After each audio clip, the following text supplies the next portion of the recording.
So what I want to do with you right now is walk you through another case study.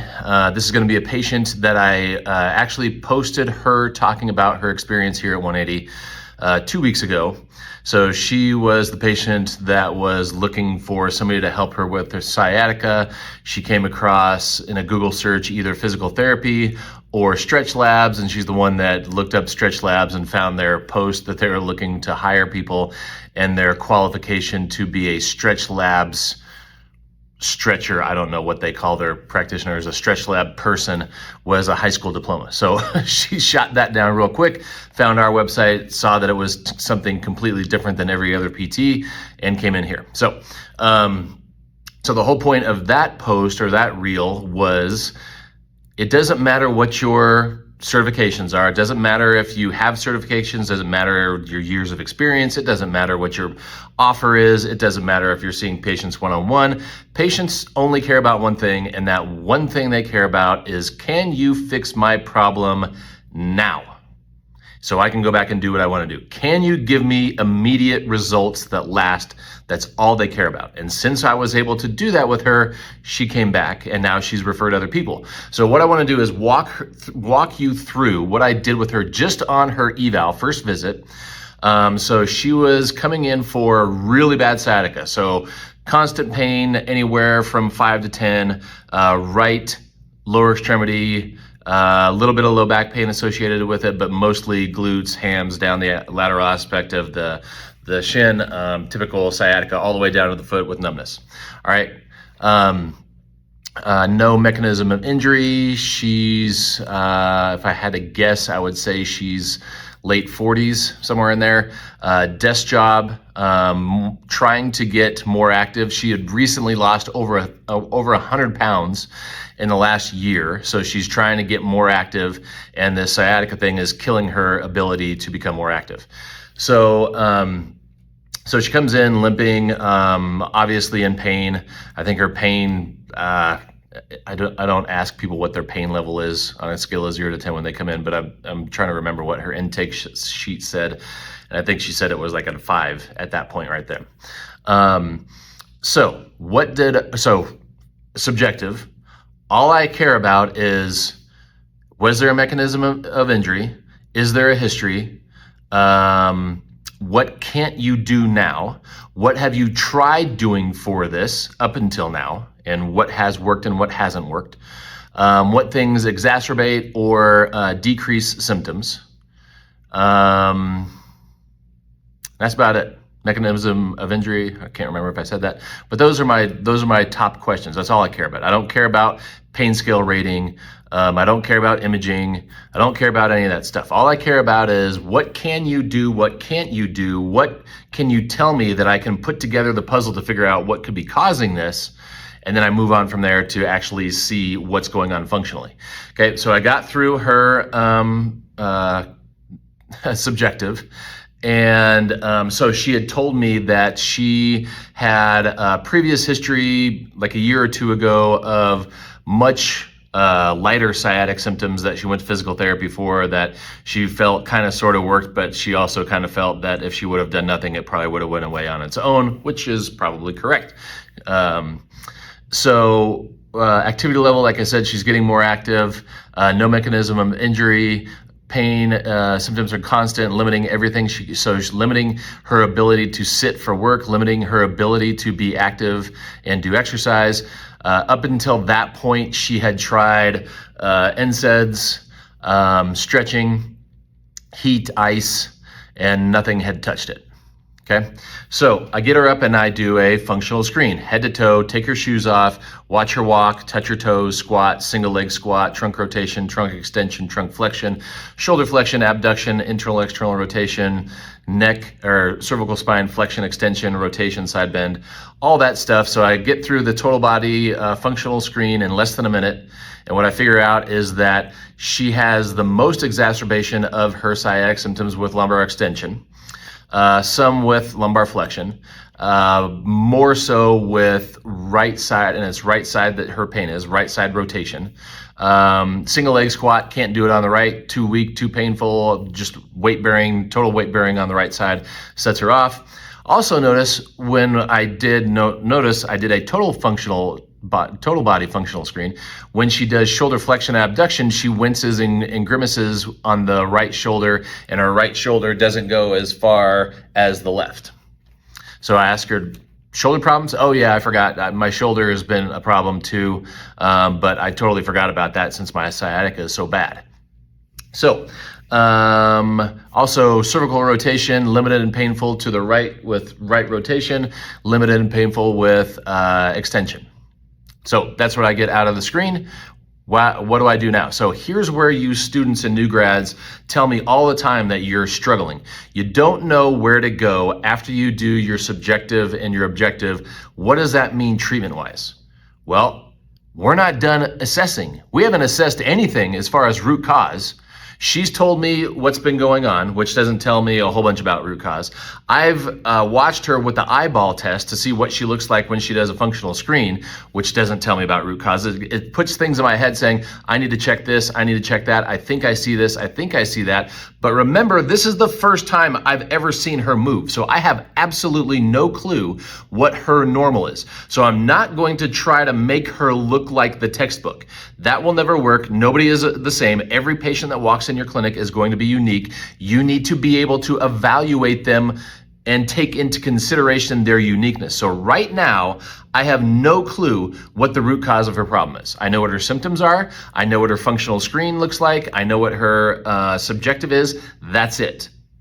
So I'm not done with assessment. So now I'm going to put her on the table, and when I watched her move, I had things pop up in my head saying, I need to check this, I need to check that, I need to check that. My bet is this is inhibited, that's inhibited, we have an issue with this, I need to check that. So now I'm going to go see if I was correct. So I'm going to put her on the table. I'm going to start going through muscle by muscle, assessing what she has facilitation with and what she does not have facilitation with. All right. So a better way to do this would be to put this on the whiteboard. So I'm going to do a whiteboard exercise with you guys so you can actually see the thought process as we go through and connect the dots and check the boxes to see what's going on with her. So follow me. Let's do Mr. Rogers. Follow me. So we're going to go back here and we're going to put this patient on the whiteboard so you can see what I'm talking about. All right, so here's our patient. Here is her pain. Glute, down the back of the leg, around the outside of the thigh. So there's her symptoms, okay? So when I saw her on the screen, what I saw her fail is pronation control on this side and weight bearing on this side. This side was pretty good. This side we also have an issue. She has shoulder pain and limited range of motion functional movement with flexion, extension, flexion, abduction, internal rotation. Also C-spine we have an issue. So wait a second. Are we going to assess and treat all of these in the first visit in an eval in less than a half an hour? And also be able to circle back and redo her functional screen and do patient education and do home exercise program? Yes, we are. Here's how easy it is. Okay, so put her on the table. I'm going to check the uninvolved leg first because that's going to tell me what her normal should be. Okay, so so I want her to feel what things should feel like.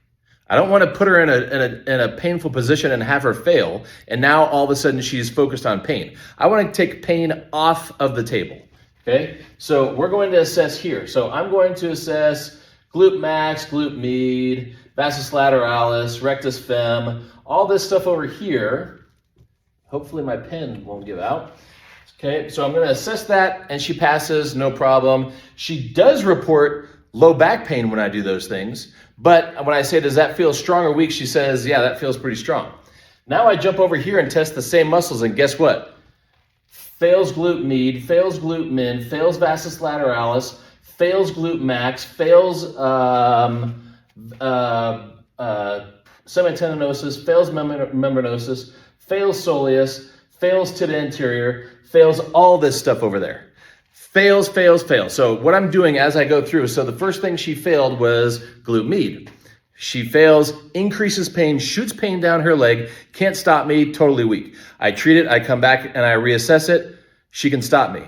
She has a fraction of the pain that she had before going down her leg. She's like, What happened? I said, hold on, I'm not gonna. So up until now, I haven't told her anything that I'm going to do because I don't want to bias her and tell her, I'm gonna put you in positions and you're gonna feel weak and painful and I'm gonna flip the switch and you're gonna feel strong and no pain. I'm not going to bias her. I'm going to treat it and let her understand that now this side feels like this side and she has no pain, even though I did nothing with her sciatic nerve or her low back, okay?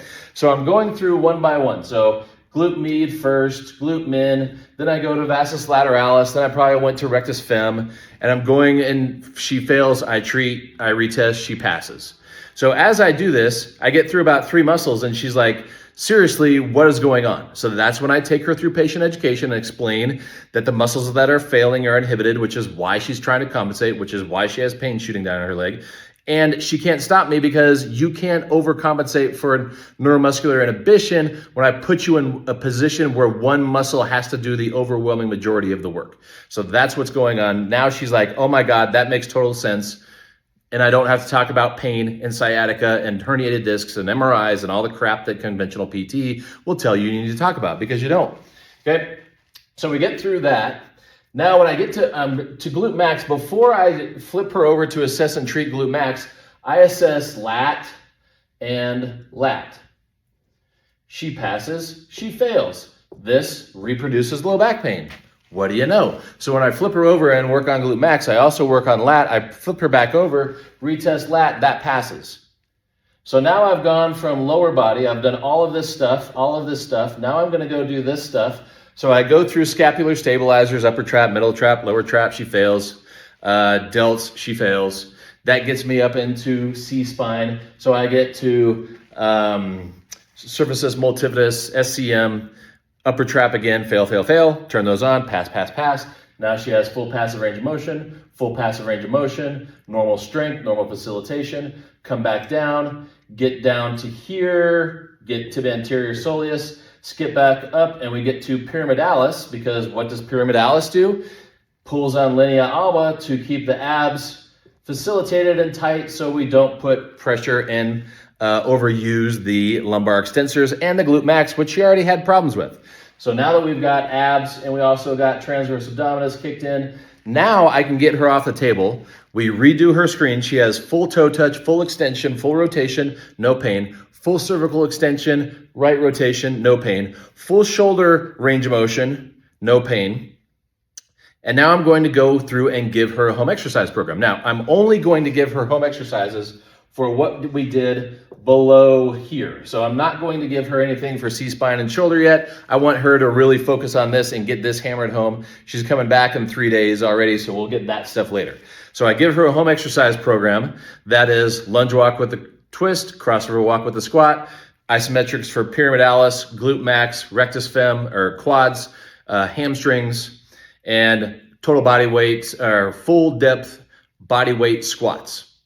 She's going to do those 4 to 5 times a day, every day, and she's going to get better. So when she comes back, now this stuff is going to work. We're going to do a fraction of what we did on the first visit. On the second visit, now we can focus on that. So remember in the video, I did her eval, gave her all this stuff. She came back to see the other therapist that's working here. I didn't see her for her 2 follow-up visits.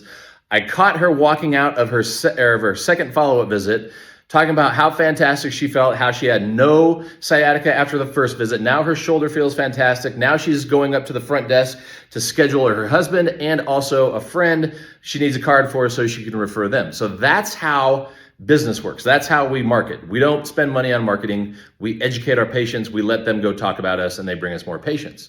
So now, if you remember from the video, the other therapist that she's seeing is a PTA. She's not even a doctor of physical therapy. Does the patient care? No. Does she care that the other therapist isn't board certified in anything? No. Does she care that the other therapist doesn't have 25 years of experience like I do? No. Because the other therapist, the PTA, did the exact same thing, exact same thought process, exact same treatment strategy, gave her exercises to do at home for now upper body and C-spine with the same thought processes that I did. So she did the exact same thing that I did, gets the exact same results, And that's all the patient cares about. So this is a red hot, burning, constant sciatica patient that was better after one visit. I did absolutely nothing with her sciatic nerve. I did nothing with her lumbar spine. I gave her no stretches. I told her to stop stretching, stop icing, stop heating, get up, be active, increase your activity level, go back to doing exercise after the first visit, and do the exercises that I gave you 4 to 5 times a day. And those exercises should take somewhere between 5 and 10 minutes, which is one of the reasons why she's going to be compliant. So patients are compliant with home exercises when they A, make sense, when they're easy to do, they're convenient, they fit into their day, and they work. So every time she did her home exercise program, I gave her a test. Bend over, touch your toes, rotate your trunk. If that feels better, then you're doing them correctly, which she did every time. And she said, yep, every time I did them, I felt better. That's how you get patients to do home exercises. Okay, so when your patients are non-compliant with home exercises, that means your home exercises were the wrong home exercises. They were probably stretches, which made them worse. They're probably corrective, which made them worse. So that's why they don't do them. Patients are non-compliant with things that make them worse. Stop giving them things that make them worse. Stop thinking in the broken medical model and think like this. So after we got done with her treatment, we redid the functional screen. I gave her home exercise program, reinforced the patient education as to what we did. From the time she walked in to the time she walked out was approximately 35, maybe 40 minutes to treat 3 body regions, to get results, to educate, to give her the right exercise program, and to fix probably 75% of her problem in one visit. Okay, so if you've got questions, post them below. If you want to learn how to do this, make sure you reach out. It's time for you to get in the shift, and I can teach you how to do this. In less than 4 months, you can change your career.